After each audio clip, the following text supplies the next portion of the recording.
Here is another problem that you might have if you have a set of stairs where the treads are routed or dadoed into the stringers, and you have a tread or a riser that is damaged and needs to be replaced. Now, since these steps are inserted into slots that are cut into the stringers, you're not going to be able to just pop them out. And you can see here where these risers are extending into the stringer a little bit because that is what's holding everything together. So if you do have a tread or a riser that is damaged, then you're probably going to need to cut the tread or the riser in half or cut it up into sections. And this can be done by cutting this way and this way. And if you do cut this way, you don't need to cut all the way to the edge. Because if I had a cut going this way and it stopped about here and a cut going this way, I could probably grab a screwdriver or a chisel and wedge it into the cut and then split the rest of the tread and pop that section out.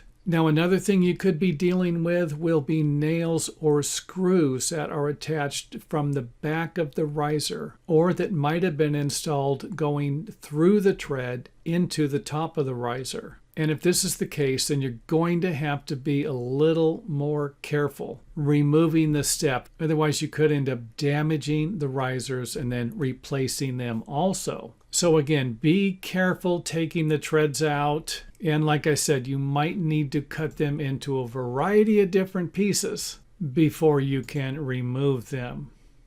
And after you have removed the treads, you might need to remove the wedges, or at least remove a section of the wedges. And I will leave it up to you whether or not you feel you need to remove the riser wedges, because we are going to be installing a support board here. And that support board can be cut out of plywood, OSB, or even construction standard lumber. And I need to point out that the support board we're going to be using will need to be level so that it can support the bottom of the tread, and will not be following the angle of the bottom slot here, unless you're using a different plan than specified in the video. And keep in mind that the support board here might need to be a little lower if the tread is notching over the riser. So make sure you put a little thought into the position of this board. And even though I'm getting a little ahead of myself, I wanted to provide you with a view of the way we're going to be setting up our support boards before providing you with an example of assembling this section before installing it. So we're just going to have a 2x4 here or a 2x6, and we're going to be attaching the 2x6 to our side support boards. But before we install it, we are going to assemble it. And this is going to take a little bit of planning. You're going to want to have everything in the correct spot. And I would suggest cutting this a little bit smaller, maybe 1/8 of an inch, than the overall width that you're going to need to make sure that you can actually slide it into position.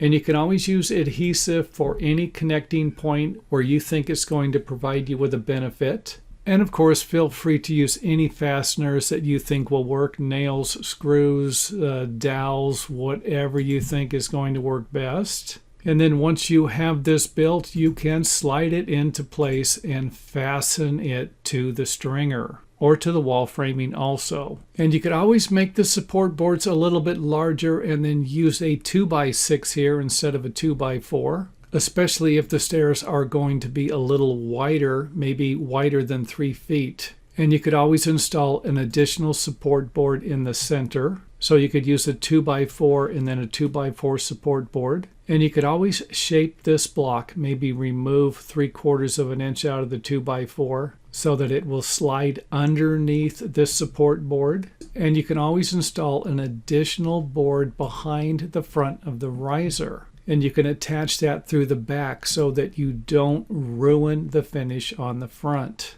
And before we cut our tread, I want to point out that sometimes you're going to be able to make the tread a little bit longer. You might be able to slide it into one of the slots on one side, and this might require you to cut a little bit off of the bottom of this side of the step, Just make sure that you don't cut it off of the section that's going to be exposed. And hopefully that makes sense. And the next step I would recommend would be to install some type of construction adhesive or sealant. And since I do not provide product recommendations for that, don't bother asking. And if you can slide one side of the tread into one of the slots, then you'll probably end up with a gap on the other side. And if that's the case, you might even be able to pull the tread back a little bit. So you're going to slide it into this slot a little bit and then pull it back to see if you can slide it into the other side so that you won't have any gaps in your new stair tread. And hopefully this makes sense. However, if it doesn't, feel free to leave any questions you have in the comment area. And of course, I will answer it as soon as possible.